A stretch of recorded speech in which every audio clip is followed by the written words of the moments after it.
Улсын төсвийн хөрөнгө оруулалтаар болон аймаг орон нутгийн төсвийн дэмжлэгтэйгээр сүүлийн жилүүдэд манай аймагт одоо нийтдээ 6 шин цэцэрлэг. За халахгал суманд бол нөгөө гадаадын Оросын холбооны улсын дэмжлэгтэйгээр бас шин байртаа болсон. Ингээд 6 цэцэрлэг маань шинэхэн байртай буюу шинээр цэцэрлэгүүд нээгдэж байна. Ингэснээрээ нийт одоо сургуулийн өмнөх насны хүүхдийн 90%-ыг бид нар хамруулж чадчихэв. Энэ бол улсын дунджаас бол нэлээд өндөр.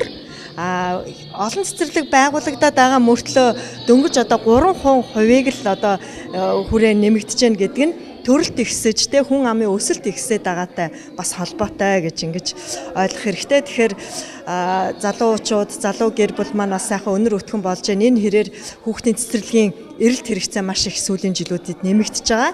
За энийг бид нар бас угтаж хүний нөөцийг дээд боловсралтай цэцэрлэгийн багш нарыг бэлтгэх, тийм ээ, ажлын байрыг нэмэгдүүлэхээр одоо мэргэжлийн хүмүүсээ бэлтгэх тал дээр манай газрын зүгээс бас нэлээд анхаарч ажиллаж байна.